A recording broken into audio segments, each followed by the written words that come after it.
Today, the UFC is making its way back to Mexico, where in the main event, the Assassin Baby tries to stop the advances of the Astro Boy.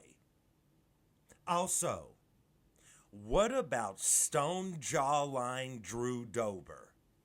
Can he go out there and impose his chin on his opponent? And Kelvin Gastelum is still out here doing it. He's back at middleweight, y'all. Against B. Joe Pyfer. That's right. Joe Pyfer's on this card. Plus Raul Rosas Jr. All of this and more on today's episode of Matter of Fact MMA. What's up? What's happening? Let's go. What's up, guys? We right back at it. We right back with it. It's your boy, Matt, and we are here to go over UFC, or maybe preview, I should say, UFC heading back to Mexico.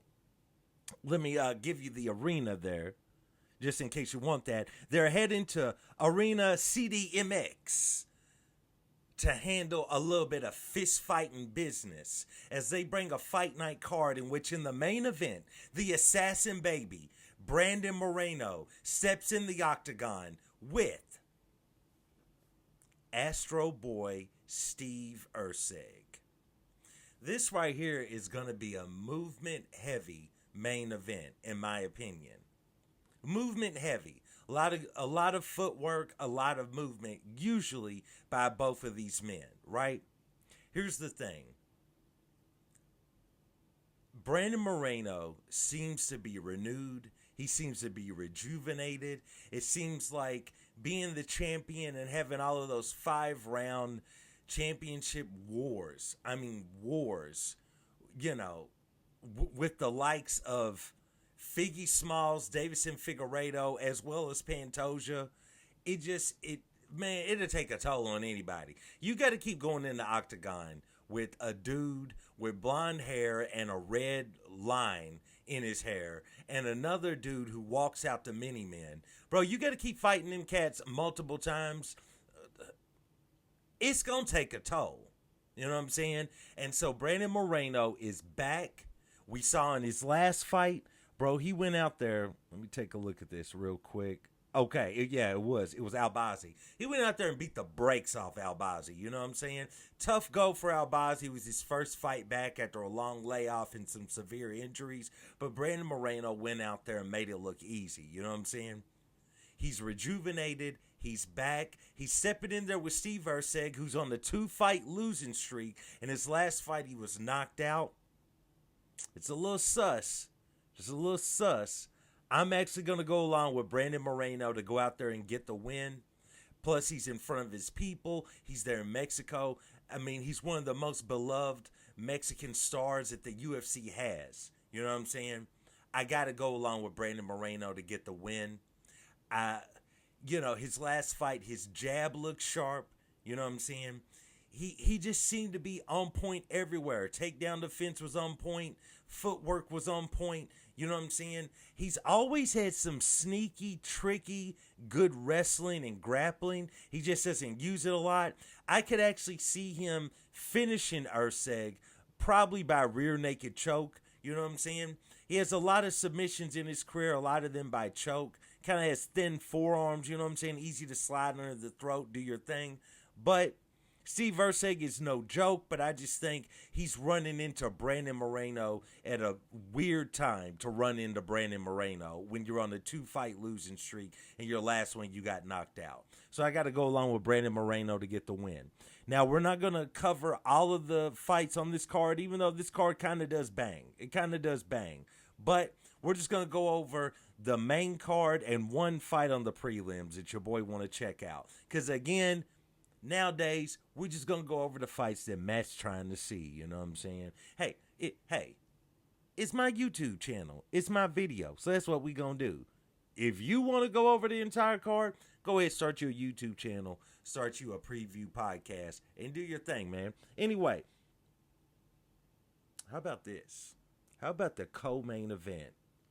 The man with the Bruce Wayne jawline, We're talking about steel jawline, not chin, but steel jawline, Drew Dober, stepping in the octagon with Manuel Torres.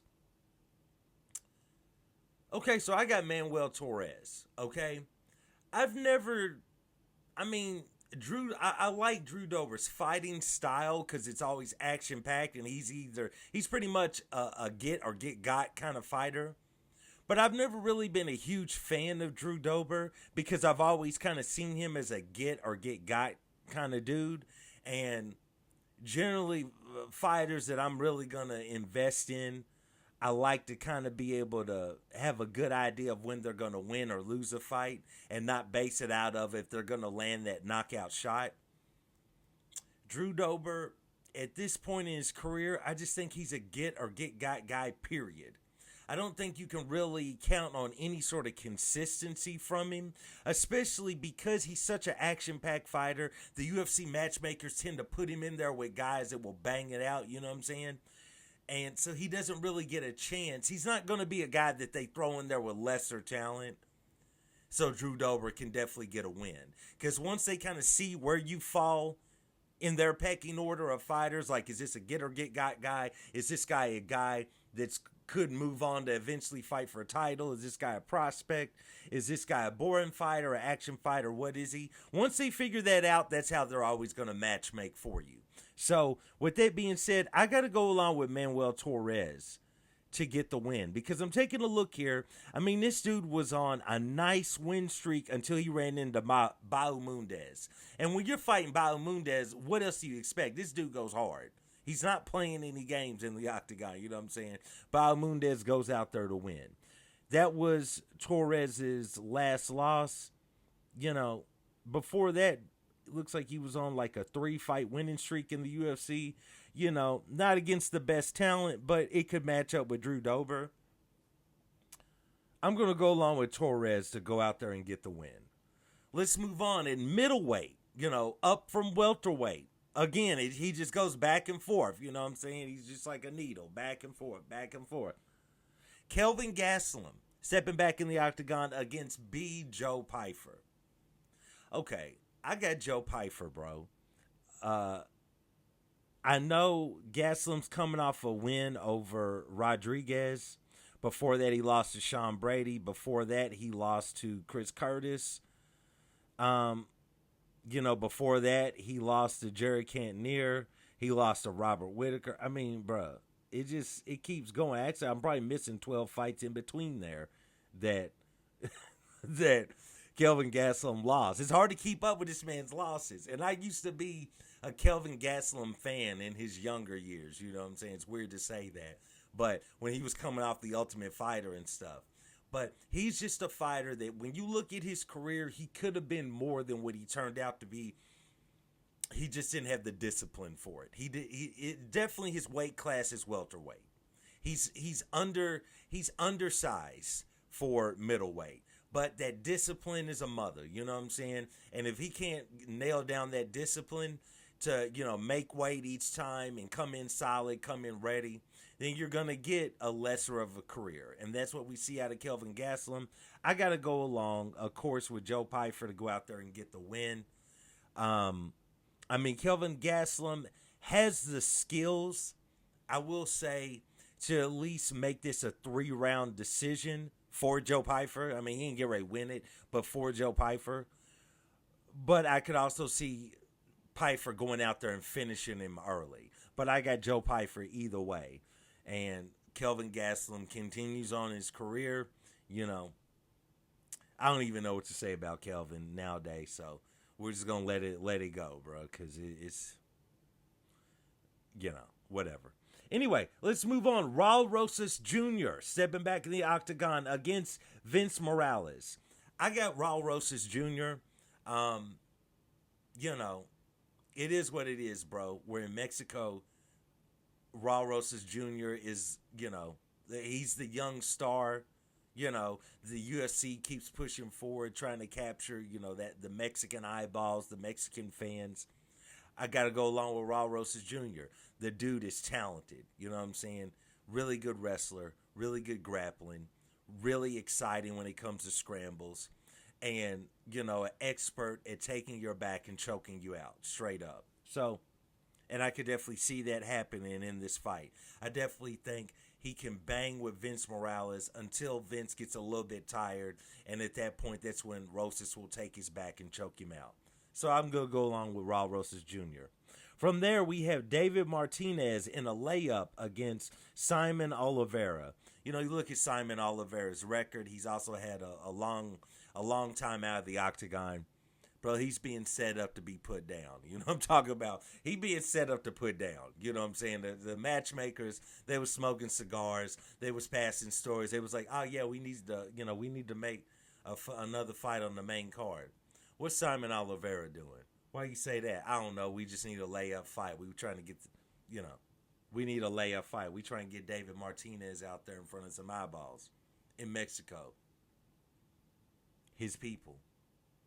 It fits. So, they put in the call.